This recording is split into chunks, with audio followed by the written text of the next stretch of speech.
నమస్తే రమగారు. నమస్తే జయ. విక్రమ బేతాళ కథలు ఏదైనా ఒక్క చెప్తారండి? పట్టువదలని విక్రమార్కుడు మళ్ళీ లోపలికి నడిచాడు, శవాన్ని భుజాన్ని వేసుకున్నాడు, నడుస్తున్నాడు. బేతాళుడు కథ చెప్తున్నాడు. ఏం చెప్పాడో చూద్దాం. పూర్వం ఒకప్పుడట కాళింగులకి చాళుక్యులకి యుద్ధం జరిగిందట. కళింగులు చాళుక్యులు ఓకే, మహాయుద్ధం జరిగింది. ఈ యుద్ధంలో చాళుక్యులు ఓడిపోయారు, కళింగులు గెలిచారు. అయితే ఈ చాళుక్య కుటుంబాలలో ఒక మహాసేనుడని ఒక మంచి కుటుంబం వాళ్ళు చాలామంది చనిపోయారు. రాజులు రాజ్యం అంతా కోల్పోయారు. ఈయన రాజు కాదు కానీ మహావీరుడు, రాచ కుటుంబంలో కుటుంబం వాడు. ఈయన గ్రాండ్గా బతికినవాడు. చనిపోయాడు. ఆయనకు ఒక్క కూతురు.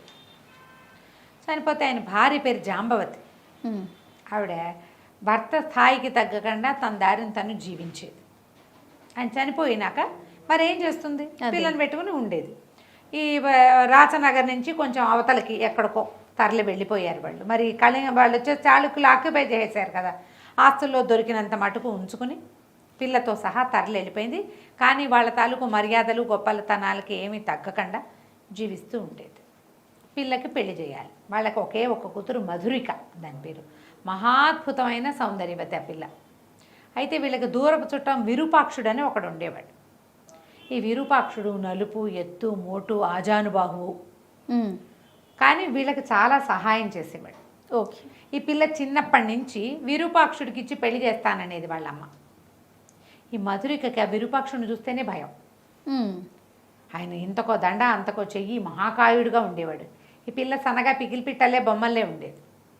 కాకపోతే ఆ పిల్లకి ఇతను తన భర్త అనే భావం బలంగా ఉండేది.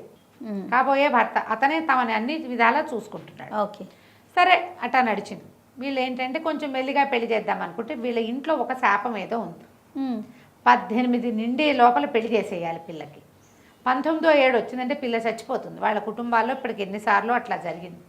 అందుకని ఏ పిల్లకైనా 18వ ఏడు లోపలే పెళ్ళిళ్ళు చేసేవాళ్ళు. సరే విరూపాక్షుడితో పెళ్ళి అంటే పిల్ల ఏం చేస్తుంది? పెళ్ళికి బాగానే ఉంది. ముహూర్తం ఎట్టా కుదిరింది. అప్పుడేదో శ్రావణ అధికాలు అలా వచ్చి శూన్యమాసం మధ్యలో కత్తెర అవి ఇవి వచ్చి పిల్ల పుట్టినరోజు నాటు రేపు పొద్దున పుట్టినరోజు ముందు రోజు రాత్రికి ముహూర్తం కుదిరింది. ఆ రోజు మధ్యాహ్నం పెద్ద పొద్దుటి దాకా మంచి పిల్లని పెళ్లి కూతురుని చేశారు, విరూపాక్షుడిని పెళ్లి కొడుకుని చేశారు. గందరగోళంగా అవుతున్నాయి పనులు. సడన్గా 9-10 గంటల వేళ పెళ్లి కొడుకుని చేసిన తర్వాత ఏదో దొమ్మి అయింది. విరూపాక్షుడి తాలూకు శత్రు ఒకరు ఆ దొమ్మిలో ఇతన్ని కొట్టి చంపేశాడని వార్త వచ్చేసింది. అయ్యో, పెళ్లి వాళ్ళు తరలి రాల. పిల్లంతా శోక సముద్రంలో మునిగిపోయింది. సాయంకాలం అయ్యేసరికల్లా ఏం చేయాలో తెలియలే. తెల్లాడితే పిల్ల చచ్చిపోతుందేమో. 19వ ఏడు వచ్చేస్తుంది. అక్కడి నుంచి ఈవిడ బాగా ఆలోచించి, అదేంటంటే పెద్దగా క్షత్రియ కుటుంబాలున్న ప్రాంతం కాదు, వేరే జాతి వాడికి ఎటా ఇస్తారు, ఆ కాలం వేరు కదా. అదే అదే. అక్కడి నుంచి ఈవిడ ఏం చేసింది, తన వదిన గారులలో ఒక ఆడపడుచుని పిలిచి, వదిన ఏం చేస్తావో నాకు తెలియదు, నా పిల్ల బతకాలి, ఈ అడవి దాటి వెళ్ళిపో. అడవి దారిలో ఎవరైనా మన కుటుంబానికి అనురూపంగా ఉన్న ఒక్క కుర్రాడు కనపడితే వాడిని పట్టుకొచ్చేసి, మిగిలినవన్నీ తర్వాత ఆస్తుందో పాస్తుందో పోస్తుందో మనకొద్దు, పిల్లాడు పిల్ల పెళ్ళి అంతే అంతే అని చెప్పేసరికల్లా ఈవిడ ఏం చేసింది, ఈ మునిమాపు వేళ ముసుగేసుకుని అడవంతా నడిచిపోయింది. ఆ అడవి ఏంటంటే ఒక కూడలి, వీళ్ళకి దగ్గరలో ఉన్న అడవి. ఏ ప్రాంతం నుంచి అయినా అటు వెళ్ళేవాళ్ళు ఆ కూడల్లో కలిసి అప్పుడు 4 ఊళ్ళకి వెళ్ళేందుకు కూడలేదు. ఓహోహో, బోళ్ళు దారులు ఉన్నాయి. ఆ కూడల్లో ఉండగా ఈవిడికి ఒక గుర్రం వేసుకుని కత్తి పుచ్చుకుని వస్తున్న ఒక కుర్రాడు కనపడ్డాడు. గుర్రం మీద చూస్తే మంచి సమున్నతాకారుడుగా ఉన్నాడు. గుర్రం మంచి దృఢంగా ఉంది. వాడు దృఢంగానే కనపడుతున్నాడు. ఈవిడ పోయి గబగబా గుర్రానికి అడ్డం నుంచి వాటి నిర్కాంతిపోయాడు. ఎవరమ్మా ఏమిటమ్మా అన్నాడు. అనేసరికల్లా, అబ్బాయి నా వెనకాల రా, నీకేం అన్యాయం జరగదు, నీకు మేలే జరుగుతుంది, నువ్వు ఈ పాడాన వస్తేనే మా కుటుంబం బతుకుతుంది, లేకపోతే లేదు. కుర్రాడు తెల్లబోయాడు. ఈ కుర్రాడి పేరు కాంతివర్మ. ఒక క్షత్రియుల కుర్రాడు. వివాహం కోసం చూస్తున్నాడు. వాడికి చక్కటి పిల్లని చేసుకోవాలని కోరిక. వాళ్ళ అమ్మా నాన్న మేనత్త మేనమామ పిల్లల్ని చూపిస్తారు. ఒక్క పిల్ల వీడికి నచ్చలేదు. పిల్లని ఏ ఊళ్ళో అయినా మంచి కుటుంబం చూసి పిల్లని పెళ్లి చేసుకోవడానికి వెళ్తున్నాడు. ఇలాంటి కథలు చాలా విన్నాం మనం. చేసేవాళ్ళు అట్లా పై ఊళ్ళ నుంచి పిల్లని తెచ్చుకుని చేసుకునేవాళ్ళు. సరే ఇతనేమనుకున్నాడు, పైగా ఆవిడికి ఒక ఛాలెంజెస్ మీద ఇంట్రెస్ట్. అర్ధరాత్రి ఒక ముసలావిడ రాత్రి అతనే మరి 12 అవ్వాల 10 గంటల 10-11 మధ్యలో. మా ఇంటికి రా, నీకు మేలు జరుగుతుంటే ఏమిటో చూద్దాం అని చెప్పి ఆవిడని గుర్రం మీద ఎక్కించుకున్నాడు. కాంతివర్మ వాడికి వెళ్ళాడు.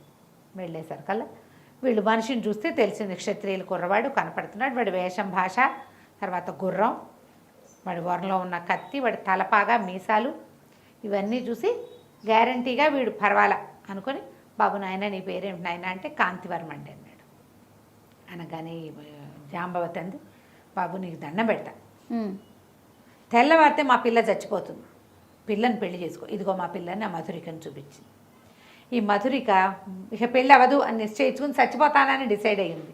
సడన్గా ఒక సన్నగా చువ్వలాగా ఇంత పొడుగ్గా పెద్ద పెద్ద కళ్ళు, చక్కటి మీసాలు, పండులా ఉన్నవాడు ఒకడు ప్రత్యక్షం అయ్యేసరికి పిల్ల కళ్ళు టపటపలాడిపోయినాయి.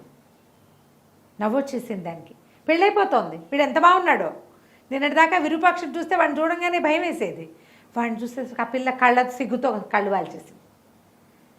తెల్లపోయాడు. ఏదో ప్రాణావశిష్టంగా ఉన్న పిల్లని చూపించి దానికోసం దాని ఆయువు కాపాడడానికి పెళ్ళి అనుకున్నావు, తీరా చూస్తే ఇది ఇంత మెరుపు తీగలే ఉంది. వాడికి పిచ్చి ఉత్సాహం వచ్చేసింది.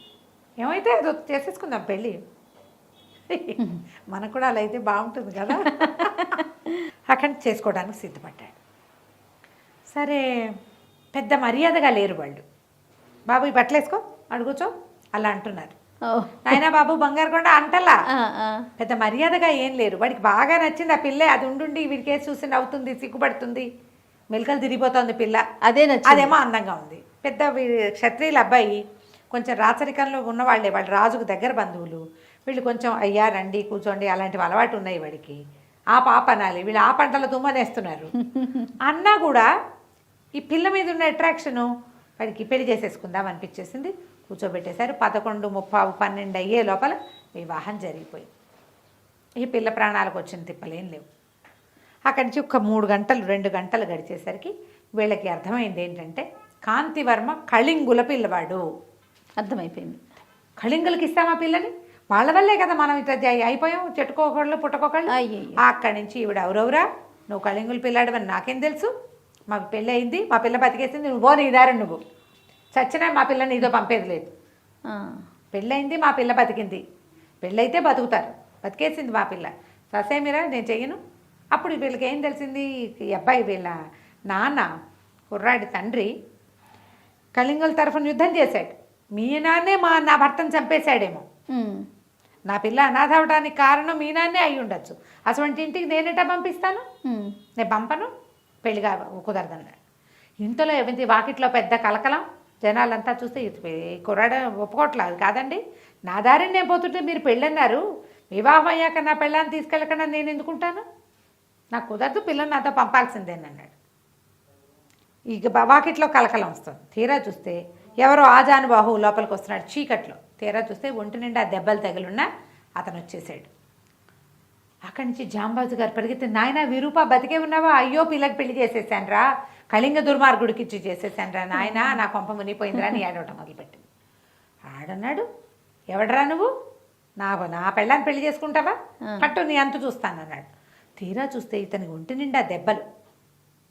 కాంతివర్మ అన్నాడు, ఏం మాట్లాడతారండి, నేను పెళ్లి చేసుకోవటం ఏమిటి, నా దారిని నేను పోతున్నాను, ముసలావిడ వచ్చి నన్ను పిలుచుకొచ్చింది, నువ్వు చచ్చిపోయావనుకుని వీళ్ళు ఈ పిల్లనిచ్చి నాకు పెళ్లి చేశారు, ఇప్పుడు ఇది నా భార్య, వదిలేదే లేదు, ప్రసక్తి లేదు, నాకు కుదరదు, నేను నీ పెళ్ళాన్ని పెళ్లి చేసుకోవాలి, నా పెళ్ళాన్ని నేను పెళ్లి చేసుకున్నా అంటే విరూపాక్ష అన్నాడు, రా నాతో ఒక ద్వంద్వ యుద్ధం చెయ్యి, నీ అంతు చూస్తాను అనేసరికల్లా, సరే నువ్వు స్వస్థత కావు, నీ దెబ్బలు తగ్గించుకో, మన ఇద్దరం పోరాడదాం, ఎవరు పోరాడితే ఎవరు గెలిస్తే వాళ్ళదే మధురిక అనేసరికల్లా విరూపాక్ష ఒప్పుకోవాలి. అంటే 2 రోజులు నేను ఇక్కడ పోషిస్తామా మేము, 3 రోజులు నేను, నాకేమి నా బలానికి ఏమీ తక్కువ లేదు, ఏమైనా సరే నువ్వు నాతో యుద్ధం చేయవలసింది అనేసరికి మిగిలిన వాళ్ళంతా కాదంటానికి వీల్లేదు. అతను మరి తన భార్యను వదిలిపెట్టుకోవడానికి, వాగ్దత్తమైన భార్యను వదలటానికి వాడికి ఇష్టం లేదు, వివాహక్రతువు పూర్తయిన పెళ్ళాన్ని వదిలిపెట్టడానికి వీడికి ఇష్టం లేదు.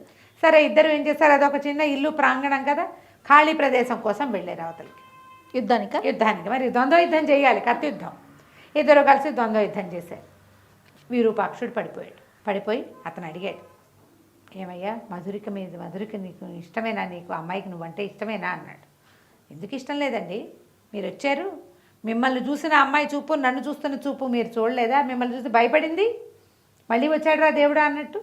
నాతో వివాహం అమ్మాయికి ఇష్టమే, ఆ అమ్మాయిని చూసే నేను పెళ్లి చేసుకున్నానండి అనేసరికి సరే అయితే పద వెళ్ళిపో, నువ్వు వెళ్ళి పెళ్లి వాళ్ళ ఇంట్లోకి అన్నాడు. విరూపాక్షుడు వెనకాల ఉండిపోతే ఈ కాంతివర్మ కత్తి పుచ్చుకుని వెళ్ళాడు మండపంలోకి.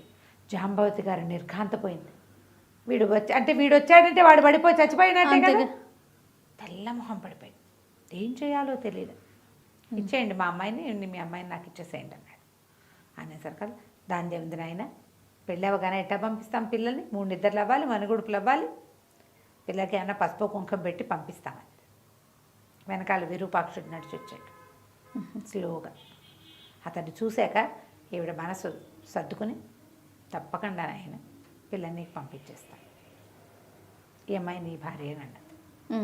ఇక్కడ దాకా చెప్పాడు భేతాళుడు. జాంబవతి భయపడిందా?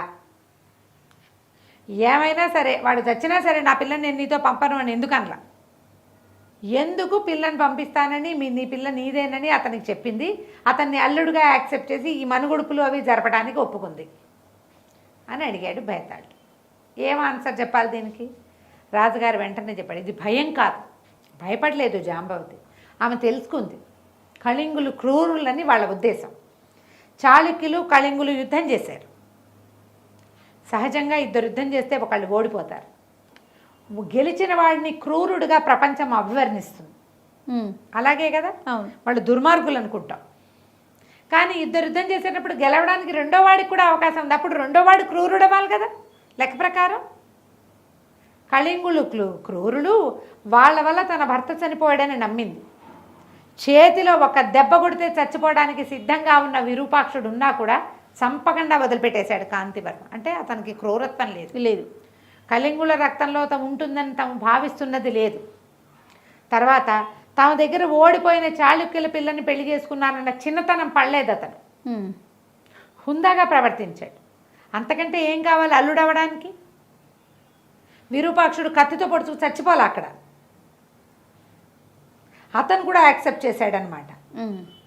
ఈ 2 పాయింట్ల వల్ల అమ్మాయి ఒప్పుకుని ఉండుంటుంది. ఆవిడ అతన్ని అల్లుడుగా అంగీకరించారు.